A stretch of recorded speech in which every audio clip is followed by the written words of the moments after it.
Os maiores investidores do mundo possuem ações de grandes bancos. Quando falamos de Value Investing, falamos de Warren Buffett, Peter Lynch, Charlie Munger e Monish Pabrai. Todos eles, sem exceção, são investidores de grandes bancos.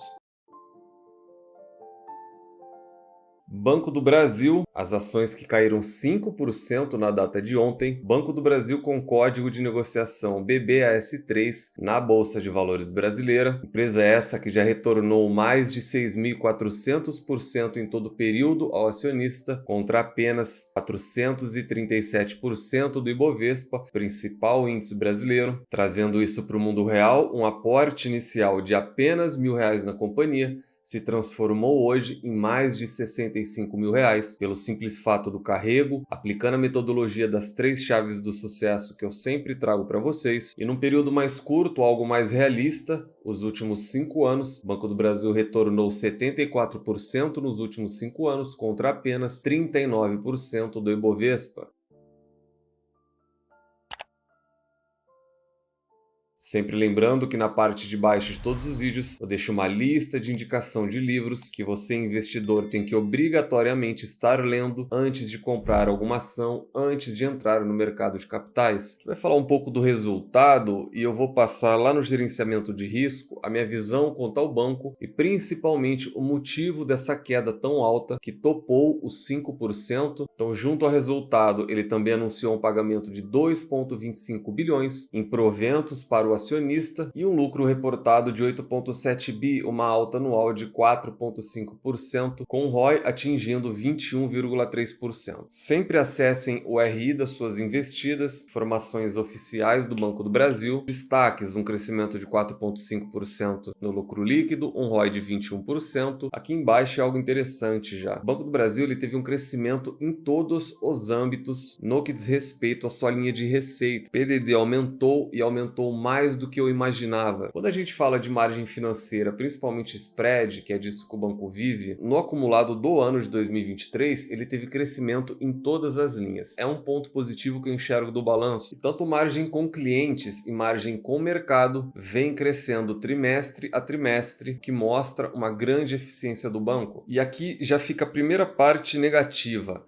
Independente da questão da Americanas, que o banco está reportando total, PDD é PDD, provisão de crédito para perdas duvidosas, vem crescendo trimestre a trimestre, porém eu acreditava e compartilhei com vocês que todos os bancos teriam atingido um platô, que já nesse trimestre, no terceiro tri de 2023, nós começaríamos a enxergar uma queda no PDD, uma queda nas provisões, o que não se demonstrou, não só na base anual de 6,3, bem como na base trimestral, segundo tri, vindo de 8,4 para 9,1. Tem o efeito Americanas? Sim. Porém, PDD é PDD e não existe desculpas. Então, nós tivemos um crescimento de 41,8% no acumulado do ano. Então, PDD é um ponto negativo ou de atenção. Ponto positivo, o banco continua buscando eficiência. De acordo com esses dados fornecidos pelo banco, esse é o melhor índice de eficiência no histórico recente da companhia. Uma coisa leva a outra, índice de Basileia também, o seu melhor histórico recente. Carteira de crédito atingiu 1,066 trilhões, saindo de 969 bilhões no ano passado. E aqui nós chegamos no grande ponto, no X da questão. Eu citei esse problema no Bradesco, o Itaú está totalmente sob controle e esse é o grande ponto do Banco do Brasil também. A inadimplência está crescendo. Acima de 90 dias, que são de fato as mais críticas para o banco, você sai nas duas linhas da casa de 2 e você entra a 3,5 de inadimplência para o Banco do Brasil. É um crescimento muito alto, ainda mais se tratando de Banco do Brasil, que não é muito exposto ao varejo, à pessoa física. O Banco do Brasil, o core business dele é muito voltado para large corporates ou para o setor agro, geralmente são setores muito mais estáveis. E isso levou também a uma queda do índice de cobertura, marginalmente estável, um trimestre sobre trimestre, porém de 235. Eles baixaram da casa de 200, não é preocupante. Dentro das projeções, o que a gente teve? Carteira de crédito em linha com guidance, pessoa física em linha com guidance, empresas onde o Banco do Brasil queria crescer entre 8 e 12, ele não cresceu, ele está crescendo 5%, e o agro, para variar, superando a faixa de 19%, e dentro do guidance, uma estimativa de 14 a 18, e aí a gente vê o estado atual em uma briga com o agro, sendo que na realidade o agro tem que ser apoiado, ele tem que ser fomentado. A principal linha de crescimento do Banco do Brasil corrobora com o que a população pensa, com o que o banco pensa, porém o estado que nós temos hoje está em pé de guerra com o agro, que é uma das coisas que nós temos de melhor nesse país, sem dúvida nenhuma. Parte em destaque aqui o que eu citei para vocês, vejam, PDD, PCLD no caso do Banco do Brasil, no guidance deles de 23 a 27 bi, projeção de PDD, em 9 meses eles já projetaram 20,5 bilhões. Muito provavelmente, se nós mantivermos na casa de 8, 9 bi por trimestre, esse PDD vai superar a projeção do banco, vai ficar na casa de 30 bilhões para o ano. Lucro líquido de 33 a 37, atingindo 26. Com o resultado do quarto tri desse ano, nós vamos sim entrar nessa projeção do banco, vai ser cumprida sim. Foi um resultado muito em linha do Banco do Brasil. Pontos positivos: retorno, casa de 21%, lucro líquido crescente e receita continuam crescendo, carteira de crédito continua crescendo. Pontos negativos: inadimplência subindo, algo que eu não esperava, provisão duvidosa também subindo, algo que eu não esperava, o que não muda o fato do Banco do Brasil ainda apresentar um excelente resultado, mas então a pergunta é por que as ações chegaram a testar menos 5% no intraday? A resposta é: esse é o mercado. O mercado esperava um crescimento maior, um lucro maior, e a grande realidade é que o mercado manda no curto prazo. No longo prazo, quem manda são os números. E para o Banco do Brasil, nós temos um preço-alvo de 65, com base em 12 casas ou 12 analistas que cobrem a companhia, uma recomendação neutra, nenhuma recomendação de venda e 11 recomendações de compra. Talvez seja essa a maioria esmagadora que nós já acompanhamos aqui no canal, sendo que o banco fechou a menos 4%, sangrou um pouquinho. Isso não é queda grande, como muitas pessoas disseram, que o banco desabou, o banco despencou. Não, quando desaba é acima de 10, 20%, 4%, ou você se acostuma ou tem estômago, porque não existe outra opção. Análise fundamentalista, lucros, lucros e mais lucros, tese essa de Peter Lynch. O que o investidor faz é abrir a DRE da companhia e no caso do Banco do Brasil é visível a crescente de receita ao longo dos anos, bem como ele nunca entregou prejuízo aos acionistas. Ponto para o banco. Do ROI, Return on Equity, tese essa de Warren Buffett. Ele tem uma média histórica de 16,47 e o seu atual está acima de 20%. É notável que ele era o patinho feio dos bancos, isso é um fato, porém também é notável a crescente da eficiência operacional do banco nos últimos anos. Hoje ele está num patamar de eficiência, num patamar de retorno, num patamar de lucratividade igual ao Itaú. E isso há muito tempo atrás era algo inimaginável para quem acompanha o setor bancário financeiro da Bolsa de perto. Dividend Yield, tese essa de Benjamin Graham e Luiz Barsi Filho, ele tem uma média histórica de 6,82, sendo que o seu yield atual é de 8,89%. O Banco do Brasil sempre remunerou muito bem os seus acionistas. Ponto para o banco. PL, preço sobre lucro, tese de Robert Shiller, de regressão à média.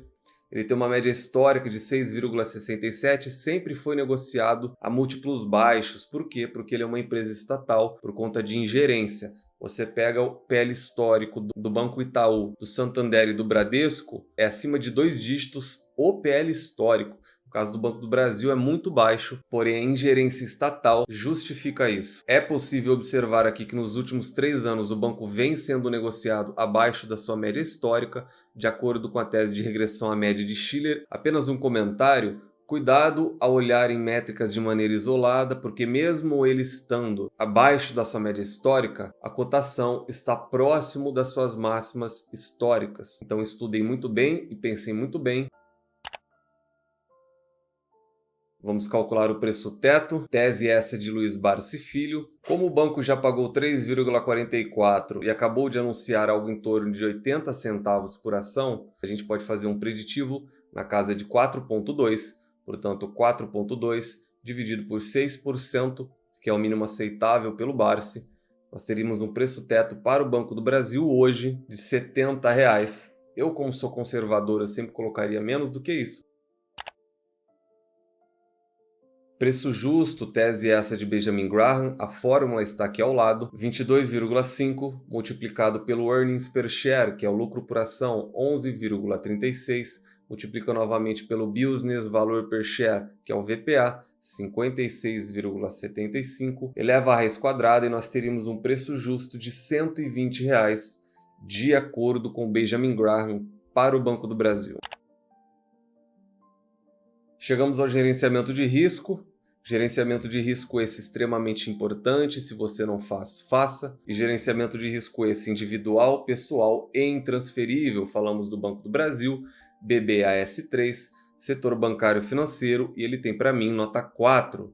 Sempre lembrando que notas 3, 4 e 5 são boas, ótimas e excelentes empresas. Que acompanha o canal desde a sua concepção, que foi há poucos meses atrás, eu já compartilhei, e aqui fica o comentário, que eu considero ele fundamentalmente uma nota 5, uma ótima empresa. Porém, ele foi rebaixado para mim no momento da troca de gestão. É imprescindível que vocês entendam que a gestão do Banco do Brasil é a gestão do país hoje. E de acordo com o modus operandi das pessoas que aí estão, e eu já vivi isso em 2000, já vivi isso em 2008, já vivi isso de 2010, no início da década passada. Quando a gente fala de Value Invest, nós temos excelentes empresas a preços atrativos, com uma excelente gestão e o fator temporal de longo prazo. Essa é a tríplice coroa do Value Invest. É uma questão de tempo até que as pessoas que estão aí hoje deem as mesmas oportunidades que elas já nos deram lá atrás. Então esse é o meu prognóstico pessoal quanto à gestão. Atentem-se na gestão. A gestão é aquela que vai colocar ele como credor do desenrola. A gestão é aquela que coloca o Dário como presidente do conselho do banco, um dos bancos mais importantes do país. E o Dário, ele é simplesmente o braço direito do Haddad. Tirando a parte da gestão, fundamentos do banco, aquilo que é tangível, ele é uma nota 10. Para mim, ele é um banco excepcional, ele é nota máxima. Nunca deu prejuízo, atingiu um patamar de retorno histórico e remunera muito bem o acionista.